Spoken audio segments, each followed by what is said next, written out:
Leader of the opposition Shri Rahul Gandhi ji बहुत सारे विषय बातें की। सुनो सुनो अभी सुनना चाहिए। सुनो, वो थोड़े जुजुत्सु मार्शल आर्ट के लैंग्वेज बताए। मास्टर हाँ, ग्रिप, कंट्रोल, ग्रिप बहुत बताए ग्रिप के ऊपर। और ये भी बताए,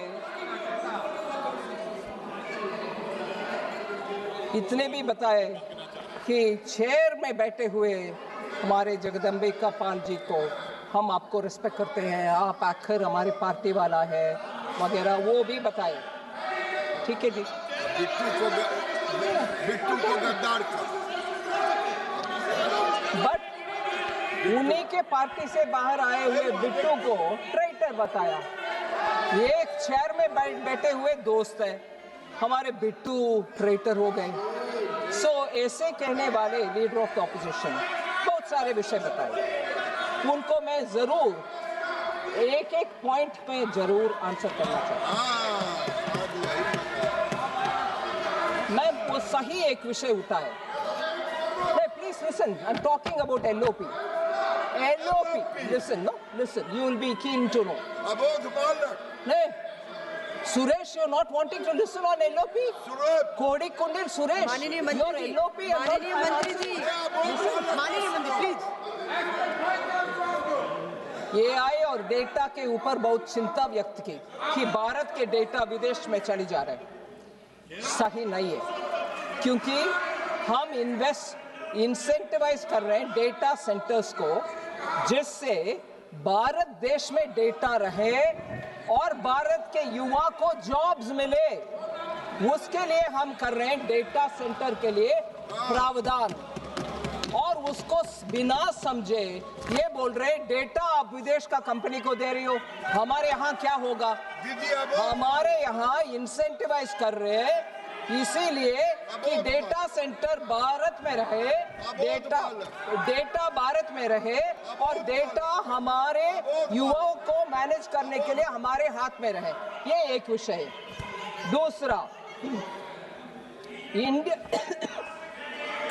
अबोध बालक के लिए है। इंडिया AI मिशन 1000 करोड़ का अलोकेशन इस बजट के इस विषय के लिए अलोकेट किए हैं, और हमारे इंडियन कस्टमर्स का सर्विस अच्छा हो, क्लाउड विदेश से आने में हमारे डेटा हमारे साथ हमारे कस्टमर्स के लिए सर्विस में आना चाहिए, इसलिए हमने वो एक्सटेंड किए। But that he is not, he didn't notice, he didn't read it, मगर एलिगेशन डाल दिए। Second, food security, fuel security, fertiliser security, ऐसे बयान कर रहे। अबोध बालक, अबोध बालक, अरे अबोध बालक पर सुनो। ये विषय हमारे सांसदगण और उनके सांसदगण सब सुनना चाहिए, धैर्य से सुनना चाहिए, धैर्य से सुनना चाहिए। Go sit and hear, ma'am, please. Ma'am, I'm talking to her, okay? I'm talking. I'm replying Rahul Gandhi. Go sit and hear. माननीय मंत्री जी प्लीज। अरे KC Venugopal ji, leader of the opposition के लिए आप चिल्लाते रहते हो, अभी जवाब दे रही हो, उनके लोगों को सुनने के लिए बोलो। अबोध बालक, अरे अबोध बालक को बोलो। Madam,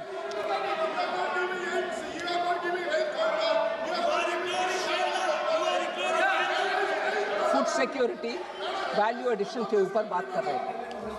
I want to tell him, total food subsidy के लिए 2.27 लाख करोड़ बजट में एलोकेशन हुआ है फूड सिक्योरिटी के लिए, और 80 करोड़ लोगों को अभी भी हम जारी रख रहे हैं फ्री फूड।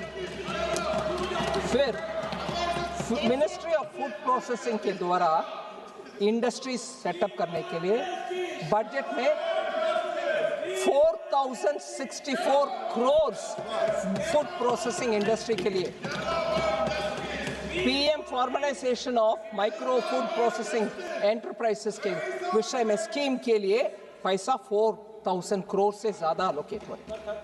फिर हाई वैल्यू एग्रीकल्चर, उसके लिए 350 करोड़ अनाउंस किया है, वो जो कोकोनट वगैरह मैंने एक्सपेंड किया। फूड इन्फ्लेशन सबसे लोअर रेट में है, जबकि यूपीए के समय फूड इन्फ्लेशन डबल डिजिट में था, 10%, 11%, अभी तो वो नीचे आकर के 2% से कम है फूड इन्फ्लेशन। फिर वो बहुत बड़ा बयान दिया, geopolitics, energy, weaponization of finance, इन सब के ऊपर बोले कि इतने सारे चैलेंजेस है, बजट ब्लड, ये भी बोल रहे हैं कि हमारे बजट उसको एक्नॉलेज करता है, मगर बजट में इतने सारे हैं उसको पढ़ा नहीं है। क्या क्या है मैडम? इकोनॉमिक स्टेबलाइजेशन फंड जो 50,000 crore, economic stabilisation fund 50,000 crore का अनाउंसमेंट हुआ है। अनएंटिसिपेटेड, अनएक्सपेक्टेड, अगर चैलेंज होता है उस पैसा को उपयोग कर सकते। ये 25-26 में ही अनाउंस हो चुका है, वो पैसा है, उनको उसका ध्यान नहीं है। Technology security fund 9,800 crore to counter weaponisation of technology and finance हमने अलॉट कर चुके हैं, वो उसको भी उनका जानकारी नहीं है, पढ़ा नहीं है। अबोध बालक। एनर्जी सिक्योरिटी,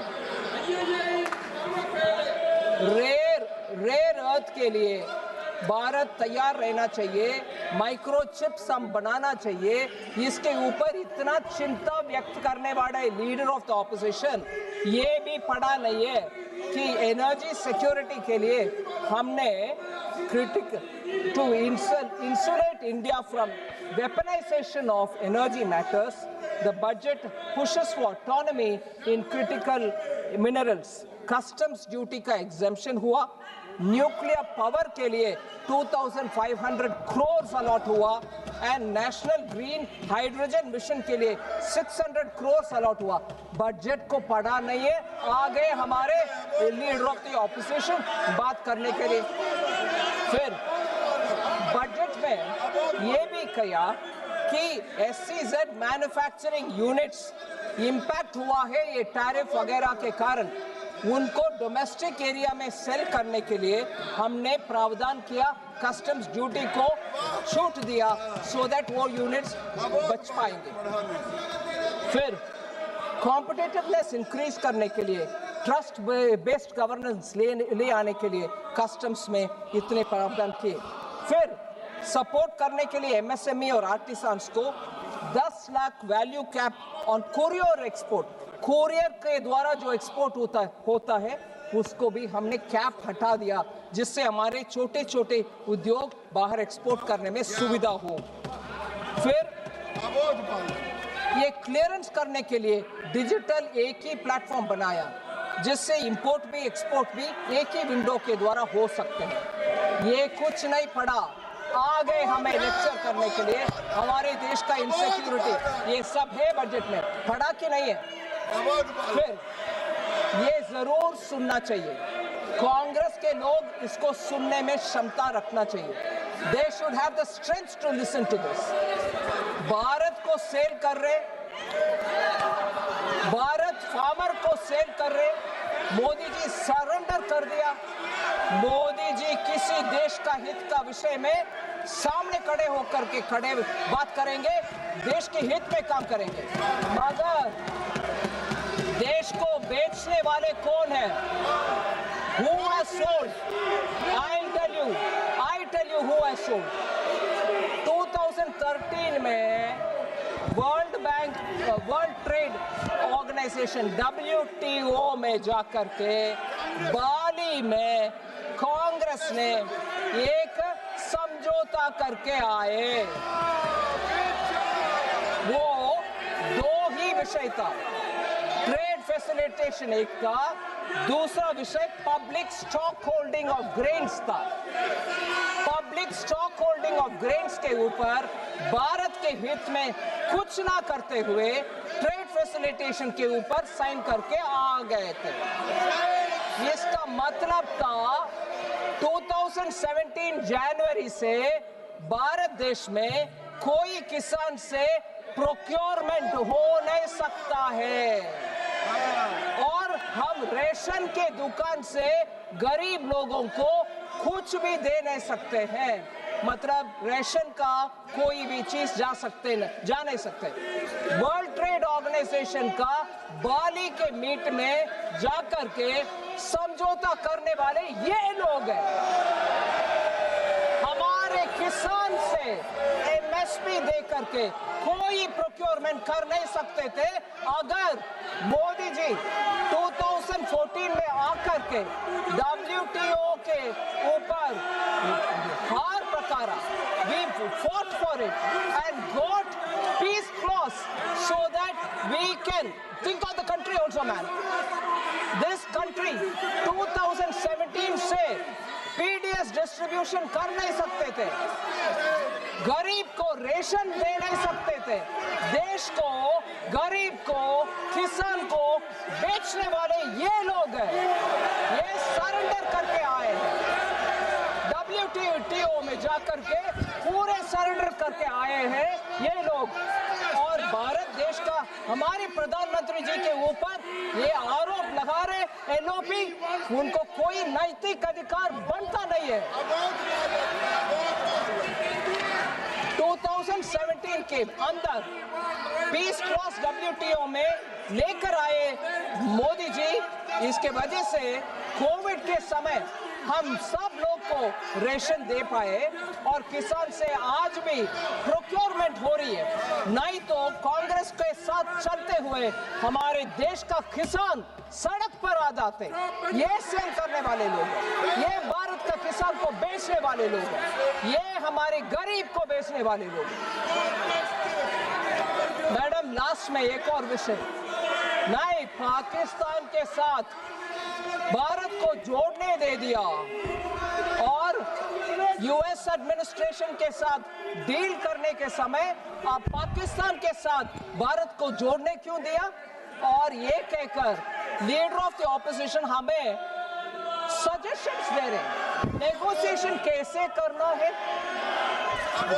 किसान को, गरीब को सेल कर दिया 2013 में और उससे पहले 2009 में शर्म अल शेख में जाकर के भारत और पाकिस्तान को जोड़कर हाइफेनेट कर और टेररिज्म से ताल्लुक नहीं है, हम पाकिस्तान के साथ समझौता करेंगे, बात भी करेंगे करने वाले डॉक्टर मनमोहन सिंह, ये कांग्रेस वाले पाकिस्तान से इंडिया को जोड़ करके we will talk with Pakistan और टेररिज्म से लिंक नहीं है कहने वाले ये कांग्रेस वाले आज आकर के हमें एडवाइस दे रहे नेगोशिएशन कैसे करना है। सेल करने वाले आप लोग हैं, किसान को भी, गरीब को भी, इस देश को भी पाकिस्तान से जोड़ने वाले आप लोग हैं। चिल्ला चिल्ला के मेरे आवाज को बंद नहीं कर सकते, ये पूरे देश सुनेगा,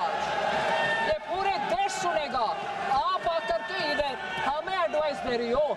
यस, किरण रिजिजू ने सही कहा, भारत को बेचने वाले कोई माय की लाडला अभी तक जन्म नहीं हुआ, मोदी जी कभी नहीं करेंगे। Thank you madam.